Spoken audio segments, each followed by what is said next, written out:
is that the big role of social media? Because I find, and I go this is a very specific one, but I do have to ask for a friend.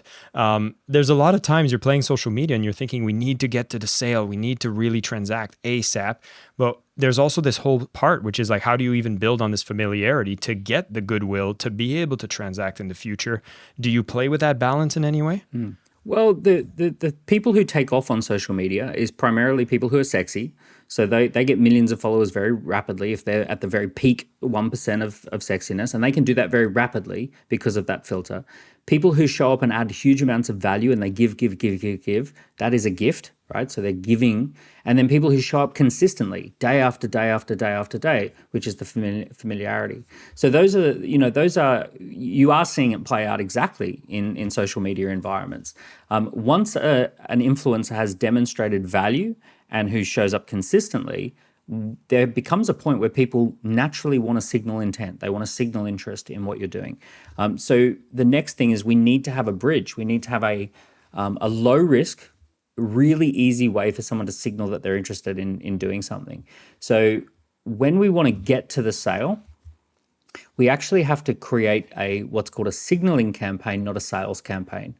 So people feel comfortable signaling intent much more than they feel comfortable committing to a sale. So if we think about committing to a sale, if I was going to buy a new guitar, I would have to feel 90% sure that I'm making a good decision before I part with my money.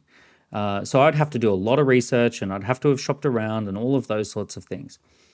If, however, I am familiar with a brand and they said, we're launching a new guitar in 2024. If you want all the information about it and you want access to the launch event and all of that sort of stuff, just join the waiting list. That probably requires 10% of my interest or commitment. So the threshold for signaled interest is very low compared to the threshold for a sale. So every sale starts with a signal. And what we have to do is get really good at signal collecting before we get good at sales. I find that's like one of the steps that might be overlooked, and you're wondering why your aggressive sales campaign or direct to sales campaign might not be converting. And I have to go back to my time when I was at Mind Valley. I even got confused myself, because we had this giant email list and we would run these webinar, which we called masterclasses. And even if you were already on the email list, we would actually send people over to a landing page to opt into a masterclass. Mm-hmm. And I think that was kind of a interpretation or a manifestation of what you're speaking about, which is getting people to indicate interest in that specific topic. And then guess what? We get to measure, scale, and bring in the results. I always had a part of me that was like, aren't we creating a friction point by introducing another landing page? But based on the model you're speaking about now, I can see the psychological effect of confirming your interest and indicating interest actually ends up being such a powerful part of the buying process. But this was like, I guess I got to date that to 7 years ago. Are there some fundamental changes that are happening on the way that people are expected to be giving interest? Do you know, here in the UK, the most famous music festival here is called Glastonbury Festival. And out of 365 days of the year, how many days are you able to buy a ticket? And the answer is 36 minutes. So out of 365 days, there's a 36-minute window to get tickets. What can you do for the rest of the time? You can pre-register for your ticket. So what they do is they run a campaign all year round where people pre-register that they're interested in a ticket, and 700,000 people pre-register. They then send an email to those 700,000 people saying, we have 130,000 tickets available and 700,000 people on the waiting list. And then they give you the time that the tickets go live. Everyone sits there hovering. I think they do it deliberately at about 4 o'clock in the morning, just to get a commitment filter. And they basically say it goes live at 4 o'clock in the morning. Get on, set an alarm, get up and start and buy your ticket. And you essentially get all the tickets sold out in about 30 minutes. It's really wild. They don't release the bands. They don't tell you anything about the concert. They tell you after you've bought the ticket who's going to be playing and all that sort of stuff. So these guys have mastered that art, and it's only gotten bigger and stronger since the digital revolution happened, especially in the last few years. Another great example has been Rolex. Rolex really switched their marketing about 10 years ago to promoting the waitlist. So you couldn't actually buy a Rolex, you could only join a waiting list. And the waiting list average time was about 18 months. So for 18 months, you're sitting on a waiting list and they're just sending you information that you can't buy yet. So they just give you a little update. Hey, just letting you know, we've got you on the waiting list. We haven't been able to get you a watch just yet. And then 18 months later, we've got one for you, but we can only hold it for you for 3 days. Boom, straight down. So, so these things are working better than ever if you do them right. But look, waiting lists are not the only signal collection campaign. So I'll give you a few others. So you got a waiting list is a great one. Another one is an introduction event. So intro events are fabulous, where people join to be part of an introduction audience and an introduction workshop. The next one would be a discussion group. So join a discussion before you buy. So let's say you want to run your first marathon. You might join the discussion around running a first marathon. Or let's say you want to lose weight. Join the discussion group for losing weight. And then the fourth one, which has been a game changer for us, is online assessments, self-assessments. So self-assessments is where people answer 10 to 40 questions in order to self-assess something about themselves.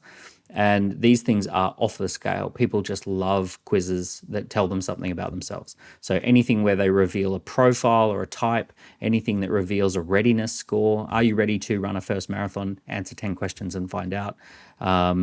Are you ready to launch your business? Answer 15 questions to find out. So anything that indicates readiness, anything that indicates a particular type, absolutely amazing. So those are four big signal collection campaigns that just work every time, and they work better in a digital environment than ever before.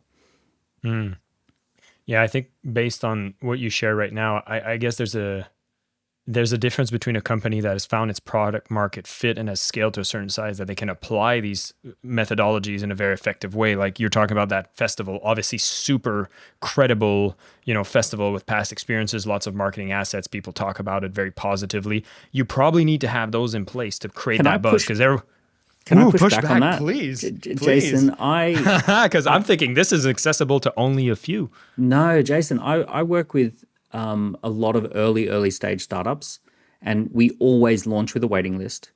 We always then follow through with an online assessment. So let's take an example where someone wants to create a brand new cybersecurity business, cybersecurity consulting, to make sure people stay safe in an AI era. So rather than trying to set that whole business up, literally just, hey, we're launching a new cybersecurity service for this type of company, for fish and chip shops, and it's designed to keep fish and chip shops safe during an AI era. If you're a fish and chip shop and you want to be taking cybersecurity more seriously, join our waitlist.